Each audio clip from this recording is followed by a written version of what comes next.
The Labour leader has said he'll try to, in his words, accommodate different opinions on the future of Britain's nuclear deterrent, Trident, despite his own belief it should be scrapped.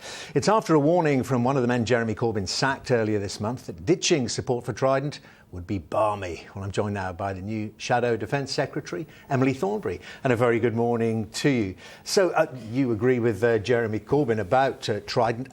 Are you and he and others getting towards the position where, when we're talking about jobs, you want to keep the submarines, the Trident submarines, but not have them armed with nuclear warheads? That seemed to be what Jeremy Corbyn was saying this morning on Mar.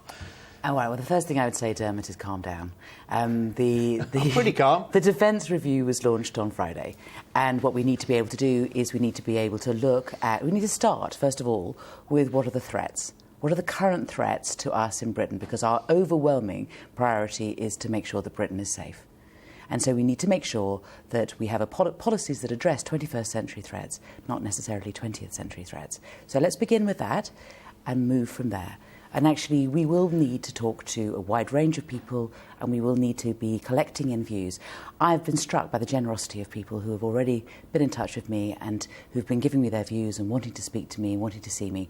And I think, this is a debate whose time has come. We need to be able to do a proper defence review. Well, one of the views you'll be hearing very strongly, and we're about to hear in a few minutes, is, of course, those of the unions, one of the most powerful unions, Unite, who believe, with others, that thousands of jobs depend on maintaining the nuclear deterrent.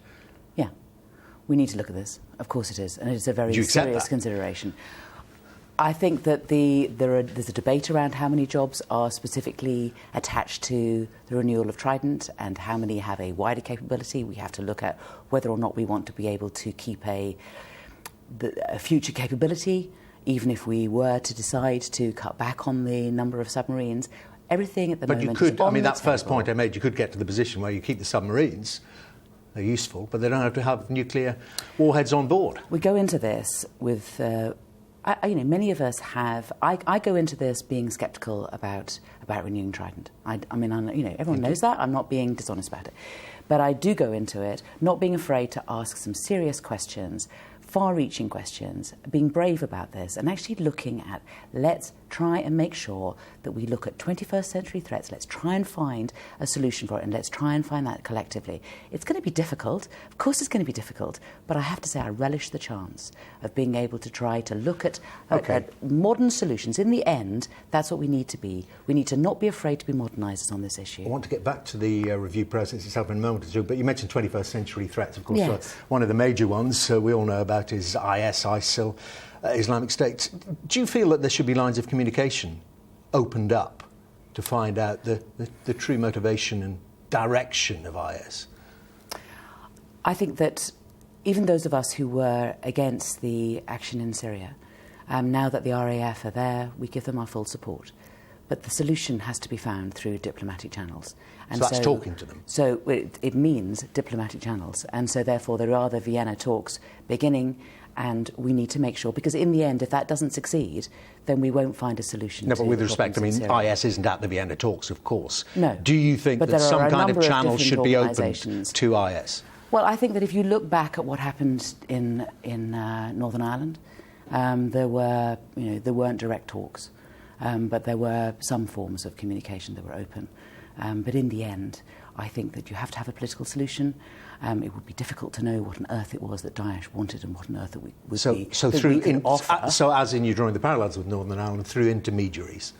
I'm not getting into this. What I am saying is that that you cannot find a solution to Syria without a political solution. OK, back to the Trident process, the review. Now, can you clear this up for us? Because we thought that Ken Livingstone, former Mayor of London, was going to be leading it. Apparently you've had a nice long lunch in Islington, an hour and a half. Ken Livingstone's come out of it and said, well, I won't be leading it, I'll still be contributing to it because Emily and I agree on everything. Is that true? I love Ken. I really do. He won my complete admiration. Not necessarily for the congestion charge or for nurseries or all sorts of things. He won my admiration forever when he took the leadership that he did on 7/7. You know, I was sitting in the tea room, I was in tears. I didn't know after those bombs had gone off what I was to do. I'd only been an MP for a few weeks, and I had a bunch of kids coming on that tube line coming up to see me, and I didn't know what to do. And he came on the television and he took a leadership role, and, you know, it was brilliant. But is he sitting behind you on the defence review? This is my review. I'm sorry. This is my review. It will feed into an international policy commission that is part of the National Policy Forum, and Ken is a co-chair of the commission. So hold on. So he's not actually sitting around the table with you on the review. That's what you're saying? I'm going to be collecting evidence. I am doing it in an open way. I want to encourage people to be involved. I will have meetings. I will share the evidence that I collate. You know, and if people want to come to some of the meetings, they will be very welcome. You know, I want to be able to have a proper debate. I know you're looking very puzzled, but this is what I want to do. What Ken's quoted in the Times yesterday saying, well, in actual fact, he's still very much involved. He's just letting you lead it. He is very much involved. It will be his commission the commission that he co-chairs will get my report, but it is my report. OK. Loud and clear. Are you listening, Ken? What about when you come, and how are you going to reach a conclusion on policy? You know, there's some confusion about this. Could it be a digital ballot? Will it be a conference? Will it be the shadow cabinet? Who will decide the Labour Party's policy on Trident? OK.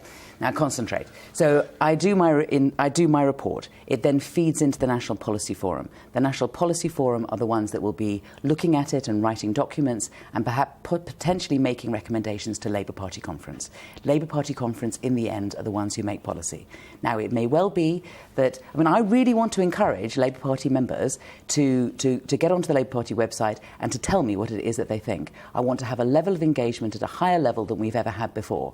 But, you know, that's the level of engagement we want. Power lies with conference. The rules are power lies with conference. Conference makes policy. Our current policy is continual at-sea deterrent with a review. In accordance with Labour Party policy as set down by Labour Party conference, I am doing the review. I've got that. But of course, there's timings here, aren't there? I mean, conference isn't until the autumn, and of course there may be a vote on Trident well before that, in which case will Mr Corbyn and you recommend a free vote again? I'm going to get on with doing this review. I don't think that it's likely that... first of all, we don't know when the vote is going to be. There's lots of speculation. But let's say that the Tories decide to try and have a vote in March. The question will be, a vote about what? Will the Treasury and the Ministry of Defence have come to an agreement by that stage? Will they be in a position to be able to have what are they calling it a gateway or main gate vote? So are we going to be at that stage voting on... who knows? Those are the straws in the wind. So what does Labour do? You know, Having not decided its overall policy, do you allow a free vote again to not split the party? Well, hang on, but sorry, I don't want to be boring about this, but you have to first of all think, what are we going to be voting on?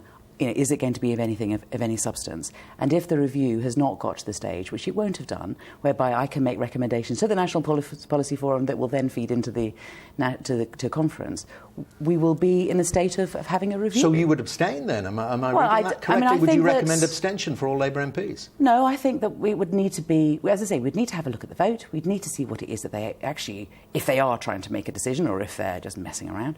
And then we'll obviously have to have discussions with the leader and the chief whip, and we'll decide at that point what we're going to do. But Jeremy said that he wants to accommodate people. I mean, it's... You know. OK, other questions. When you were appointed... I think the other thing, it's really important, this thing about Jeremy saying that he wants to accommodate people, because I do think this review has to be done against a background of us having having respect for each other, actually, and trusting each other. You know, in order for us to be able to have any chance of coming to a collective decision, we need to be able to do it in a background of... OK, let's move it on. The Falklands and Gibraltar, are they relics of empire? I think the Falklands and Gibraltar have British people living on them, and they want to remain British. Do you want them to remain British? They want to remain British, and it's for them. And as long as they decide, you don't think that there should be talks with Argentina, talks with Spain at some point? They should be consulted? They are. I mean, yeah. I asked you if they're relics of empire. Of course they are. They date back to the empire. They're not geographically very close to the UK. Yeah, but I think that since they're populated with British people who want to remain British, I think that life could be made easier, potentially, for these people, you know, by having discussions with Argentina and Spain. But my view would be, if anyone was to ask me, that whilst those people wish to remain British, they should remain British. OK, and there have been questions within the party as well, and I suppose it flows on from your attitude towards Trident. What about NATO? Things have changed an awful lot, haven't they, since NATO was formed? Does Britain still need to be a part of it? This review is done within the context of us staying in the international agreements that we're in. I'm not talking about NATO. We are in NATO. We're not talking about pulling out of Europe or NATO or United Nations or anything. This review is about, given the agreements, the things that we have signed up to, are we doing our job as well as we could do in order to make sure that Britain is You talk safe? about accommodating views. Those are views I'm quoting to you that have come out from other members of the party. Well, I'm not doing that. Sorry. Right, so you're not accommodating views I'm not about leaving accommodating NATO? that. I'm not accommodating a view about right, leaving well, it'll be NATO. very tough here, not having Ken there and not accommodating views about leaving NATO. What about, can I ask you, what about Donald Trump, who may well become, or has a shot at becoming, the next president of the United States? Do you think he should be banned from the United Kingdom, as is going to be debated in the House? Personally, I think the best thing would be for him to come to Britain and to hear what it is that British people think of him. Frankly, I think that he needs educating. He has some very peculiar views about Britain. He has some very peculiar views about London. I would love to show him around real London and show him how it is that we are an exceptional city, and he clearly doesn't understand. Oh, and does that feed into your overall view then about, large debate about freedom of speech? How far does it go? Who should be banned? Who should be allowed a platform because their views are too unsavoury to hear, and who shouldn't? I think some of the things that he has said about women have been absolutely despicable. I think some of the things that he said about gay people are outrageous. But, he, as I say, I think he needs educating about London and Britain. And so many of us, I think, would be quite happy to show him around and show him a few truths. OK, last question. Now, when you were appointed into your role, relatively recently, of course, you were asked about your experience for the job in defence. And you referred on British Forces broadcasting that you were an honorary Lieutenant General because of your work. Colonel. Colonel, sorry, Lieutenant Colonel, right, got to get the right... Correct. Because of your work as a barrister on court-martials. The Ministry of Defence says they don't do that kind of thing. Yeah, I'm a bit confused about this, because that's certainly what those of us at the bar who were doing court-martials understood. So I don't want to get into any kind of unseemly row here.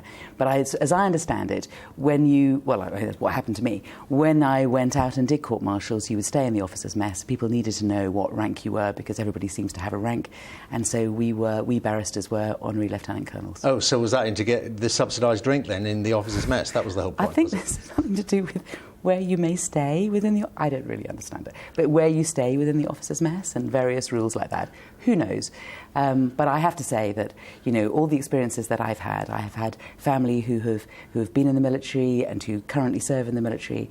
And, Dermot, let me say, this is the most fantastic honour doing this job. The experience that I've had leads me to believe that actually of all the jobs that could have been offered, this must be the best one. I am in awe of the idea of shadowing a department where there are people who are prepared to put their lives on the line for the sake of the safety of this country. And how are you getting on with Maria Eagle, who you replaced? Oh, Maria and I have been friends for a long time. She didn't want to go, though, did she? I don't know. But, I think actually she's perfectly happy in this June job. I think saving the BBC is a pretty important job to be doing. OK, well, Honorary Lieutenant Colonel, Shadow Defence Secretary. You may salute, Dermot. Emily Thornbury, thank you very much.